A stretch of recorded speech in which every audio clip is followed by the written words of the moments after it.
Awesome stories, find a chair. Awesome stories, find a chair, please.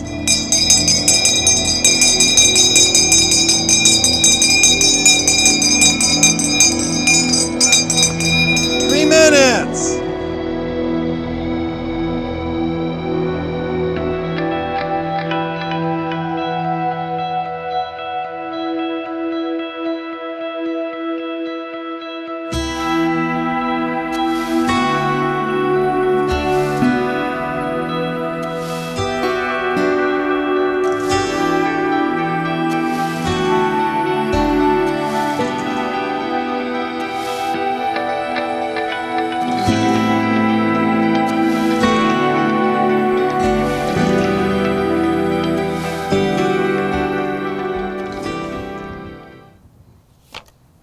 Well, good day.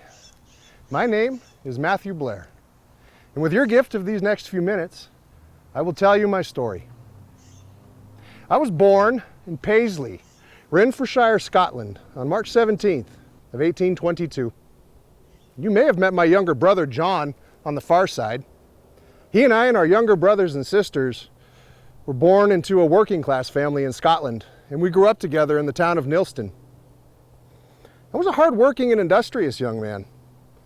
And thanks to my younger brothers, John and James, I was destined for a life in America. But I get ahead of myself, and there is much to tell.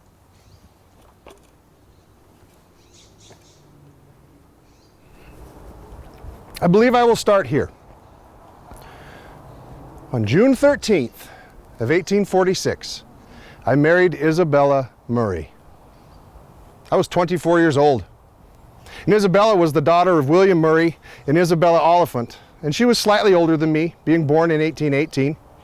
And we had 4 children together: Agnes, Matthew Jr., John, and James. The family tradition of naming our sons after our brothers is something still continued in some fashion to this day. In 1850, James and I followed in John's footsteps and began our journey to America. We took ship in Scotland en route to England, from where we would continue on. Our journey, however, proved much more eventful than John's. You see, the ship in which James and I sailed, was disabled in a hurricane off the coast of Western Ireland. And for 4 weeks, we drifted helplessly on the ocean. Imagine that. After nearly a month, we were rescued by another ship and towed to the port town of Greenock, Scotland. James and I continued on, eventually made our way to England. From there, we crossed the Atlantic and arrived at the United States, where we met up with John, who had established himself as a cooper, that is, barrel maker, in Indiana. After a brief time, James and I continued on to neighboring Ohio, where we secured work as day laborers. And just as soon as I was able, I sent for Isabella and the children, who had remained behind in Scotland. In 1854, James headed west. He left to join John, who had himself left Indiana in an answer to the call of the gold rush. John had settled in Dorado County, California, where he had purchased and was operating the successful hotel called the Sportsman's Hall. Mayhaps you've heard of it. My brothers were bachelors and were better able to withstand the risks of traveling west. I, on the other hand, had a family I wanted to provide for. So, for the next 8 years, we settled in Newark, Ohio. The life of a day laborer was grueling, and at times it was hard to stay alive. I remember my sister Mary lived with us then. She worked as a dressmaker. At that time, our beautiful Agnes was 13, Matthew Jr. was 12, John was 10, and James, our youngest, who had been born in Ohio, was 8. By 1861, we had briefly moved to Ashland, Kentucky, before my family could make the trek to join John and James in California. As I have mentioned, they were the first to arrive. And in addition to owning the popular Sportsman's Hall, by this point they had established several other very successful businesses in the county. At long last, in 1862, my youngest brother Robert, my mother, my sisters, my wife, and my children, we were all able to begin our journey to join John and James in California. My Isabella died suddenly before we left Kentucky, and she never saw California.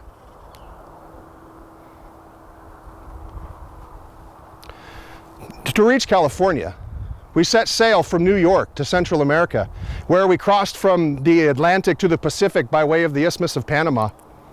We arrived first in the port town of Chagres and took small boats for 75 miles up the Chagres River. Then we rode mules another 25 miles before we arrived at the Pacific Ocean at Panama City. And from Panama City, we boarded a ship bound for San Francisco.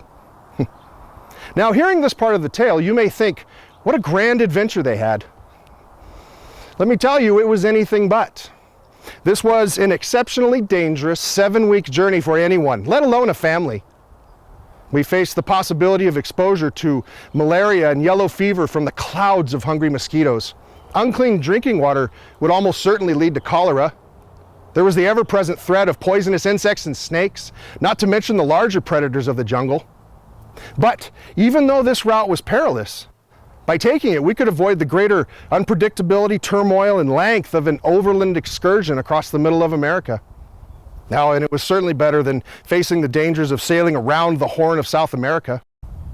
By crossing the isthmus, we saved 8,000 miles and months of travel off of our journey. But it was costly. For my family to make that journey, it cost nearly $150,000 of your dollars today. I was overwhelmed with joy when we arrived safely and in good health in San Francisco. Within 2 weeks, we had made the trip from San Francisco to Sacramento on one of the many steamships that operated on the Sacramento River at the time. And from Sacramento to Dorado County by stagecoach, where we were finally reunited with John and James. After building their first sawmill several years prior, my brothers by now had built 5 additional mills and were operating in the Long Canyon and Sly Park areas of the county. My brothers had created a strong and growing family business, and I wanted to be a part of it. To begin this process, my son Mathew Jr. and I leased the Elkhorn Ranch from John and James. Then we began to operate the lumber mill there.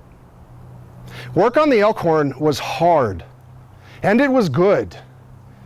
I had my family close. I worked with my son and my brothers, and as our businesses grew, I came to understand that this was the grand adventure, and I was excited to see where it would take us.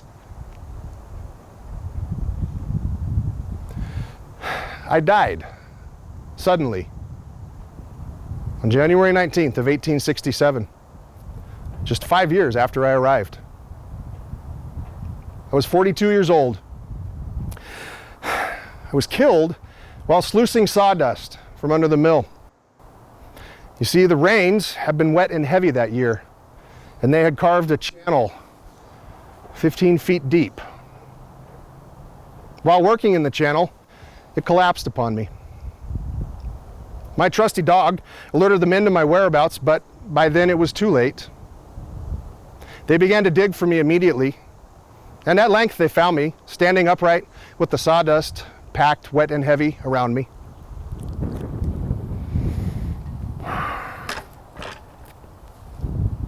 On Monday, my body was moved to my brother's residence on Cedar Ravine. And on Tuesday, I was buried in the Placerville City Cemetery. In 1871, when the new Union Cemetery was opened, my body was moved there. And at that time, John and James commissioned a monument in Scotland of Scottish granite that was shipped to the United States and on to Placerville to mark not only my resting place, but the resting place of other beloved family members. It is said that in our plot alone, 20 have been laid to rest. I was well known in this community and esteemed for my sterling qualities. Family and friends described me as being an upright, intelligent, warm-hearted gentleman, an affectionate father and brother, a kind neighbor, and an amiable citizen. And if these words be true, then I am humbled and can say that I lived a good life in the short time I was granted. I will conclude by saying how immensely proud I am of the legacy that I left behind in Dorado County. It's a legacy that still continues to this day. The Elkhorn Ranch, where I lived and met my untimely demise, is still owned and operated as the Harris family farm by my great-great-granddaughters, Jane and Pamela Harris. In fact, most of the Blairs in Dorado County today descend through me. There's even rumor that my great-great-great-grandson is lurking hereabout. So, even though I had the shortest life of my brothers, John, James, and Robert, I can say that my line still proudly represents the hard work and grit that made Blair a household name in Dorado County and beyond. Should you ever stop by the Harris farm, be sure to take in the views of the beautiful surrounding sugar pine and cedar forests. Know that I worked that land, that I lived there, and that I died there. The hopes and ideals that I live for continue in my progeny, and in them I know that my sacrifices were all worth the price. Thank you, and good day.